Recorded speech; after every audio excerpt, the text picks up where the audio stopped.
Josué capítulo 24, versículo 15 diz: porém, se vos parece mal aos vossos olhos servir ao Senhor, escolhei hoje a quem servais.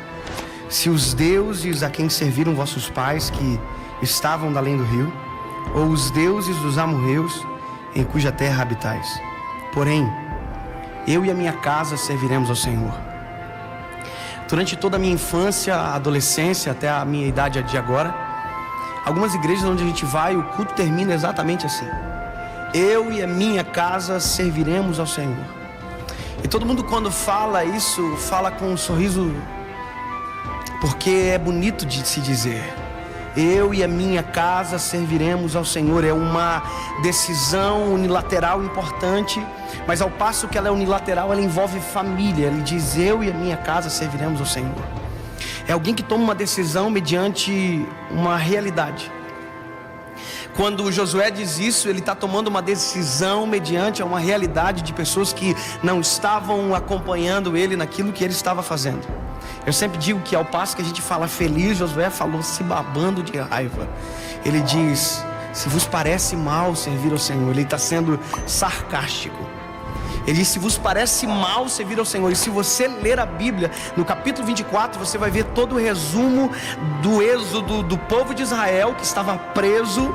Então ele está dizendo: se vos parece mal servir a um Deus que tirou vocês do exílio, se vos parece mal servir um Deus que abriu o mar vermelho, que fez a água brotar da rocha, a coluna de fogo, a nuvem de fumaça, se vos parece mal, ou seja, há um sarcasmo evidente na fala dele. Deus toma a boca de Josué e ele traz à memória do povo tudo aquilo que Deus havia feito. E ele apresenta essa realidade. Ele diz: olha, escolham hoje a quem vocês vão servir. Se o Deus dos pais de vocês. E isso me pegou.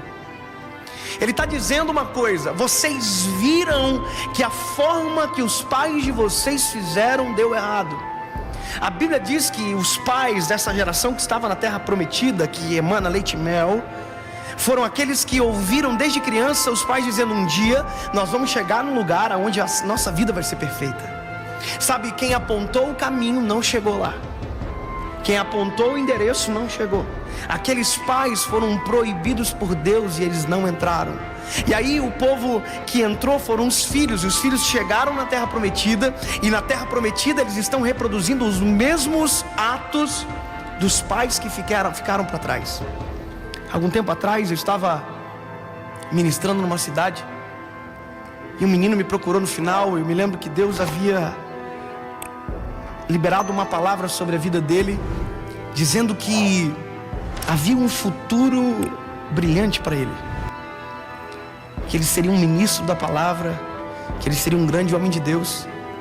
E eu me lembro que um dia ele chorou muito ouvindo aquela palavra, mas quando terminou o culto ele me chamou chorando na frente do púlpito. Na hora do apelo ele olhou para mim e fez: Dave, vem cá, chorando muito. E eu cheguei para ele e disse: o que foi, filho? Ele disse: tudo que Deus falou comigo é muito lindo, mas eu já vi dando errado com o meu pai. As palavras que Deus falou comigo, Deus já falou com meu pai. Mas meu pai me abandonou quando eu tinha 3 anos e morreu de AIDS. Ele disse: eu tenho muito medo de ser aquilo que meu pai foi e não ter essas palavras sendo cumpridas na minha vida.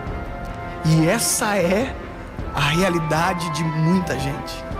Pessoas que ficam presas nos legados negativos de dentro de casa. Pessoas que os pais se divorciaram e parece que se casam para se divorciar. Filhos que foram maltratados, até mesmo espancados pelos pais e choraram muito, e hoje fazem a mesma coisa com seus filhos. Pessoas que não conseguem se desvencilhar dos legados negativos, não conseguem largar a mochila das pedras pesadas e tomar sobre si o jugo leve de Jesus, algo que gera uma nova história. Esse povo chegou na terra prometida e eles são a cópia de um povo que não entrou na terra prometida. Sabe, uma vez eu ouvi dizendo de um jogador de futebol muito rico que era traficante de drogas no Rio de Janeiro, e alguém disse: pastor, ele é milionário, jogador de futebol, ele saiu da favela. E eu disse: ele saiu da favela, mas a favela não saiu dele.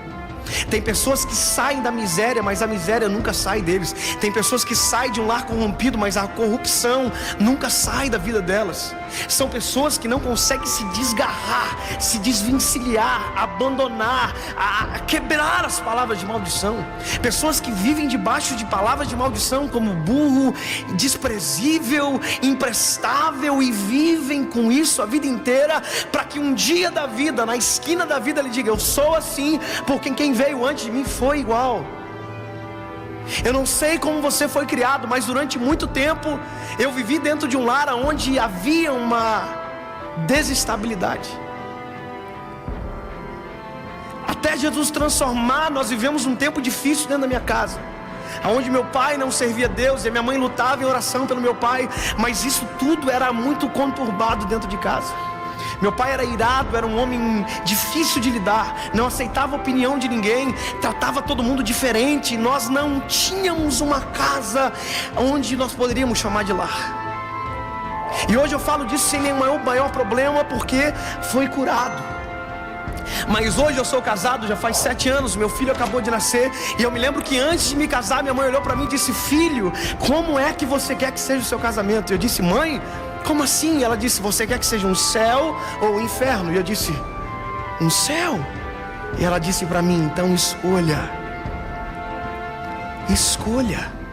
Se você quer que a sua vida seja um céu, escolha. Quando Josué perante o povo diz: ei, eu não sei vocês, mas eu e a minha casa, parece que eu vejo a casa de Josué tudo assim, ó. Eu e a minha casa serviremos ao Senhor. Ele está dizendo: o que ficou para trás, ficou para trás. O que deu errado lá atrás não vai dar errado na minha vida. Ei, se você tem os seus pais divorciados, eu quero dizer para você: o seu casamento será feliz. Se dentro da sua casa um lar fracassou, Deus dará para você um lar que não fracassará. Se você viu uma corrupção dentro da sua casa, dentro da sua família, haverá honestidade, haverá paz e abundância, porque é questão de nós escolhermos. Ei, você não é fruto do meio, você é fruto de uma escolha. Porque se fruto do meio fosse uma máxima, filho de mendigo seria para sempre mendigo, e filho de médico sempre seria médico. Mas não é o caso. A gente vê muita gente de filho de ninguém que depois vira gente extraordinária. Sabe por quê? Porque a gente precisa escolher. E eu e a minha casa, eu e a minha casa, ei, não haverá divórcio na minha casa, não haverá guerra na minha casa, não haverá desonestidade, não haverá palavras de maldição. Tudo cai por terra em nome de Jesus, porque eu decido sobre a minha casa conforme a palavra. Eu tenho a possibilidade de viver novidade de vida. Provérbios 16 diz: porque o coração do homem pode até fazer planos, mas a resposta vem do Senhor. Pergunta para Ele o que Ele quer para você. Pergunta para Ele o que Ele quer para você. Meu filho acabou de nascer, faz 1 mês e 20 dias. Se ele perguntasse para mim hoje: papai, o que você quer para mim? Eu ia dizer para ele: filho, que você seja mais feliz do que o papai foi, que você vá mais longe do que o papai já foi, que você seja muito mais instrumento de Deus do que o papai foi, que você caminhe 1 milha a mais, que você conquiste muito mais. Eu sou falho. Se você perguntar para o Senhor, Ele vai dizer: que você vença, que você rompa, que você crie algo novo a partir da sombra da minha cruz. Ontem